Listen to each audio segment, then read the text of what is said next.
आजादी के बाद भारत ने अब तक 5 युद्ध लड़े हैं। पहला युद्ध वर्ष 1947-48 के दौरान पाकिस्तान से हुआ था। दूसरा युद्ध 1962 में चीन से हुआ था।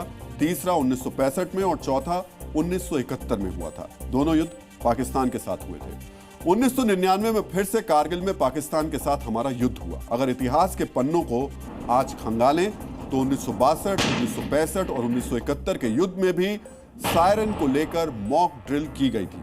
इसके अलावा युद्ध के दौरान सायरन का भी कई बार इस्तेमाल किया गया था। आज हम आपके लिए एक खास वीडियो लेकर आए हैं। ये वीडियो वर्ष 1971 के युद्ध से ठीक पहले मुंबई में हुई इस तरीके की एक मॉक ड्रिल का है। पहले आप इस वीडियो को ध्यान से देखिए, उसके बाद आपको सायरन से जुड़ी बहुत ही रोचक जानकारियां देंगे।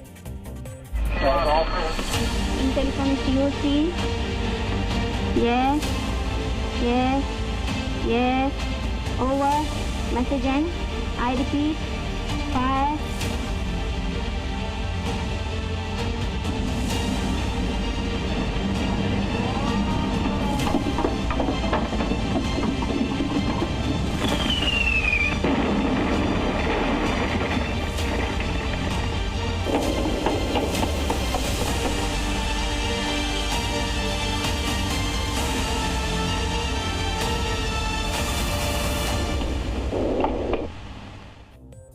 तो ये हमने जी आर्काइव से आपके लिए वीडियो बहुत ही खोज कर निकाला और ये 1971 में जो युद्ध हुआ था उससे पहले की मॉक ड्रिल का था।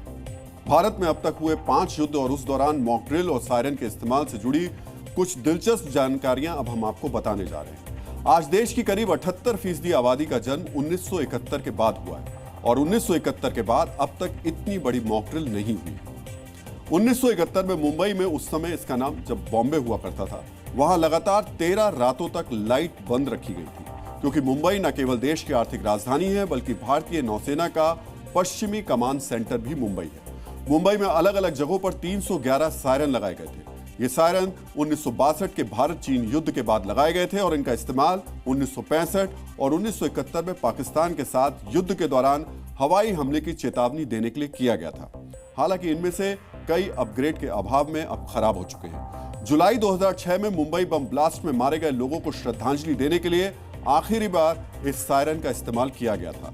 महाराष्ट्र में अभी करीब 492 सायरन लगे हैं, जिसमें मुंबई में 311, पुणे में 85, नासिक में 33, ठाणे में 26 सहित कई और शहरों में सायरन लगे हुए हैं। सायरन का एक अहम हिस्सा ब्लैकआउट होता है। जैसे ही सायरन का अलर्ट जारी होता है, उसके बाद पूरे शहर में अंधेरा कर दिया जाता है। इससे जुड़ी एक दिलचस्प कहानी है जो आज आपको जरूर सुननी चाहिए।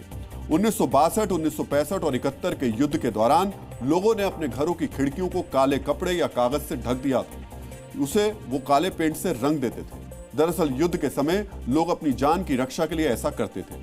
जब पूरे शहर में ब्लैकआउट हो जाता था तो ऐसे में अगर किसी ने घर में कैंडल या लाइट का इस्तेमाल किया और अगर खिड़की से बाहर रोशनी दिखी तो दुश्मन देश का फाइटर जेट रोशनी देखकर हमला कर सकता था। ये उनको बताया जाता था, इसलिए घरों की खिड़कियों को ढककर रखा जाता था। 1965 और 1971 की वॉर के दौरान सायरन के जरिए लोगों को अलर्ट किया जाता था और लोग इसके बाद सुरक्षित जगहों पर छिप जाते थे। इसके लिए सार्वजनिक जगहों पर ट्रेंच बनाए गए थे। ट्रेंच एक गहरी खाई की तरह होता है। अभी आप एक ट्रेंच की तस्वीर भी देख रहे हैं, जिसे पुरानी दिल्ली में 1971 के युद्ध में बनाया जा रहा था। जैसे ही सायरन बजता था, लोग इन ट्रेंचों में छिप जाते थे। सामान्य तौर पर यह ट्रेंच 3 फुट के करीब गहरा होता था। अब आपको 1971 के युद्ध में लड़ने वाले वीर सैनिकों का तजुर्बा भी सुनना चाहिए, जिससे आप 1971 के युद्ध के दौरान हुए मॉक ड्रिल और सायरन अलर्ट जैसे एक्शन को थोड़ा और समझ पाएंगे। 1971 के अंदर जो वार हुई थी, उसके अंदर जब सबसे मुख्य कार्य था ब्लैकआउट, क्योंकि सायरन बजता था और सायरन बजने के बाद में अगर ब्लैकआउट नहीं होता है तो पाकिस्तान से जो प्लेन आते हैं उनको पता चलता है कि यहाँ पे लाइट है, यहाँ पॉपुलेशन है और वहाँ सैकड़ों आदमी मारे जा सकते हैं।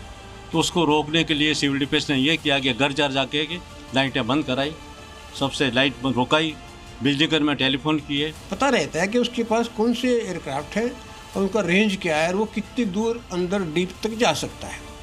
तो उसी हिसाब से वो जो है उतने शहरों के अंदर में अलर्ट कर देते हैं उसके रेंज के अंदर अंदर। इंडियन रडार को जो बॉर्डर के नज़दीक है उनको सिर्फ 5 मिनट मिलते हैं सायरन बजाने के लिए और उसके बाद अगर फाइटर एयरक्राफ्ट को टेक ऑफ करना है सेल्फ डिफेंस में तो उसको सिर्फ 2 ही मिनट मिलते हैं। तो अब तक आप सायरन और मॉक ड्रिल से जुड़ी कई अहम जानकारियां जान चुके होंगे। अब एक बड़ा सवाल है कि सायरन की आवाज से कैसे पहचाने कि ये चेतावनी का अलर्ट है। आप अक्सर एम्बुलेंस, पुलिस या फायर ब्रिगेड की गाड़ी के साथ सायरन की आवाज सुनते हैं, लेकिन नॉर्मल सायरन और युद्ध के सायरन में अंतर होता है। अब इसे समझ लेते हैं। युद्ध में अलर्ट के तौर पर जो सायरन इस्तेमाल किया जाता है उसकी आवाज अलग और तेज होती है। आमतौर पर युद्ध वाले सायरन की आवाज 2 से 5 किलोमीटर की रेंज तक सुनाई देती है। इस आवाज में एक पैटर्न होता है, पहले ये धीरे धीरे तेज होती है, फिर घटती है और यही क्रम लगातार चलता रहता है। युद्ध वाले सायरन की आवाज 120 से लेकर 140 डेसिबल तक होती है, जबकि एम्बुलेंस, पुलिस और फायर में जो इस्तेमाल होती है सायरन, उसकी आवाज 110 से 120 डेसिबल होती है और इसमें उतार चढ़ाव नहीं होता है, बल्कि एक स्थिर स्वर में ये अलर्ट सुनाई देता रहता है।